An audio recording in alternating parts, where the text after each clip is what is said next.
Estoy muy contenta de estar aquí. Acabo de estar en otra universidad, en Ciudad Bolívar, también leyendo poesía. Yo empecé a escribir poesía cuando tenía como 19 años, creo. Hasta entonces nunca había escrito poesía. Había leído mucho.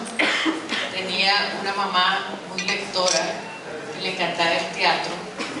Era como una especie de Madame Bovary, que siempre tenía sueños que nunca lograba cumplir, pero eran sueños de ser artista.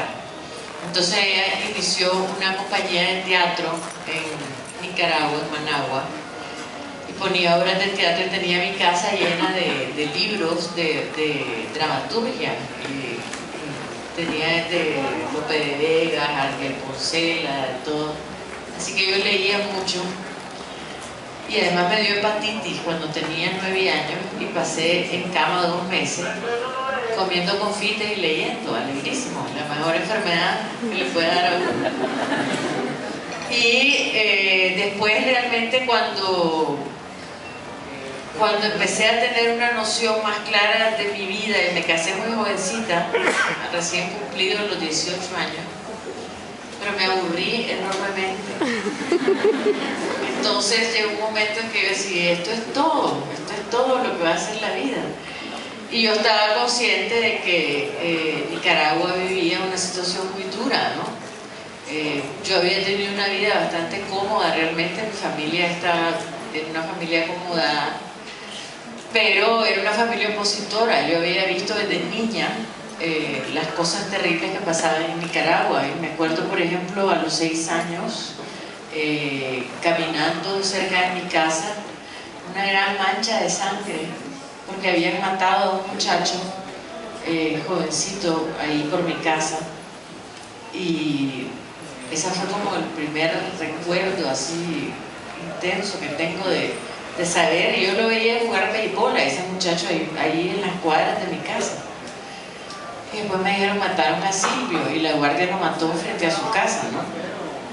Y así por el estilo fueron pasando cosas en mi vida, pero no había como alternativa.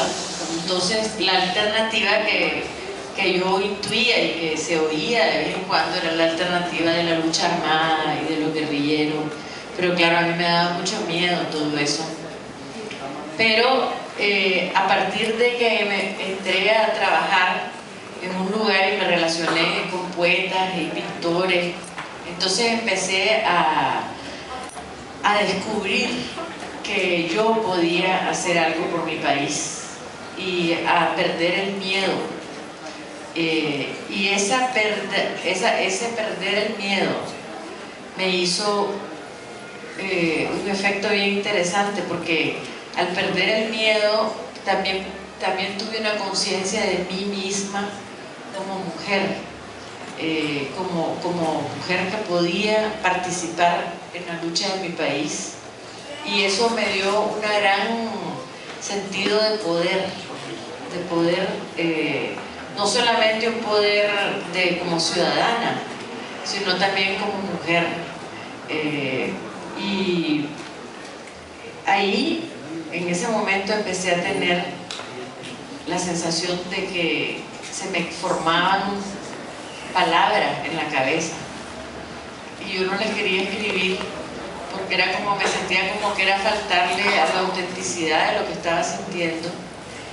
Pero le conté a un poeta ahí amigo mío, y me dijo, escribí que tenés una responsabilidad histórica.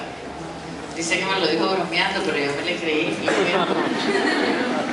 Entonces esa noche me fui a mi casa y escribí como 6 poemas, y se los llevé al día siguiente a la oficina, y él los empezó a ver y le gustaron los poemas, y fuimos a los 2 días. Me dice, vamos a ir donde Pablo Antonio Cuadra, que era el director del suplemento literario más importante de Managua. Y entonces me llevaron, y total pues que salí publicada a los 15 días de haber escrito mis primeros poemas. Y claro, me publicaron, yo creo, porque mis poemas eran poemas bastante eróticos. Entonces deben haber dicho, estos poemas van a ser bulla en Managua, ¿verdad? Entonces La cosa es que yo sinceramente nunca pensé que los poemas que yo estaba escribiendo, que eran poemas, yo había leído poesía erótica escrita por hombres sobre los cuerpos de las mujeres o sea, no lo veía nada del otro mundo que yo escribiera, también sobre el amor y sobre mi cuerpo y qué sé yo. Pero cuando se publicaron los poemas fue un escándalo tremendo.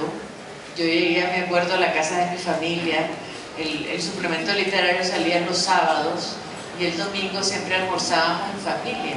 Y yo llegué pensando que todos me iban a felicitar porque había salido en el periódico y era un silencio sepulcral. Y entonces me decía, y una tía, que era una de esas tías horribles que tiene uno siempre, me dice, ¿cómo es posible que hayas escrito esas cosas? Y no sé cuándo, porque había escrito un poema de la menstruación. Y entonces me dice, eso no se habla, eso no se dice.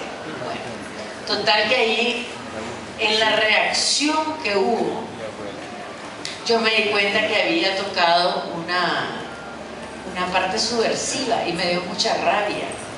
Porque yo dije, ¿por qué va a ser malo hablar de esto? ¿Por qué voy a aceptar yo que esto es una violación o una transgresión que yo estoy haciendo cuando yo estoy hablando de cosas hermosas, sublimes, lindas? Porque mi mamá siempre me habló muy bien a mí, siempre me educó bien en cuanto a la mujer. Ella me hizo sentir que ser mujer era lo máximo, que todas las funciones de mi cuerpo eran maravillosas. Yo me acuerdo la conversación de mi mamá conmigo cuando me dijo que me iba a venir la regla. Fue de las cosas más bellas que alguien me dijo, porque me dijo, tu cuerpo se va a hacer ya maduro, ya vas a poder tener un hijo. Era lindísimo todo lo que me dijo. A mí me daban pesar mis hermanos que no le iba a venir la regla.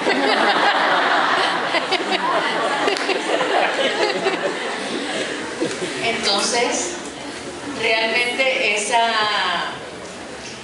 cuestión, o sea, cuando yo empiezo a sentir esa relación, esa reacción de la sociedad, me dio mucha rabia y yo dije, bueno, esto es una hipocresía tremenda, ¿no? Y yo voy a luchar con esto. Es parte de todo, parte de la dictadura, parte de ese conservadurismo mentiroso, porque al final vivían de otra manera, ¿no? Y era con las mujeres, porque los hombres tenían amantes, los hombres, o sea, siempre estaban bromeando de que o sea, un hombre fiel era como un hombre inmundo, ¿no? Y todo ese tipo de cosas, la doble moral. Entonces ahí fue que yo, como decimos en Nicaragua, agarré carreta con la poesía, y yo dije, no, yo voy a seguir escribiendo y voy a escribir lo que yo quiera y nadie me va a parar. Y mi esposo, incluso en ese tiempo, del que me divorcié, por supuesto, me dijo, no volvés a publicar un poema sin que yo lo vea. Entonces yo le dije, pues nunca lo vas a ver, porque prefiero no publicar nada a que pase por tu censura. Pero los monstruos sagrados de la literatura nicaragüense, Pablo Antonio Cuadra, José Coronel Urtecho, varios poetas grandes empezaron a hablar de mi poesía y a decir que era muy linda y que era muy buena y que no sé qué. Y entonces tuvieron que aceptar mi familia que a lo mejor estaba haciendo algo bueno yo. Y así fue que empecé a escribir. Después de esta pequeña introducción, le voy a leer.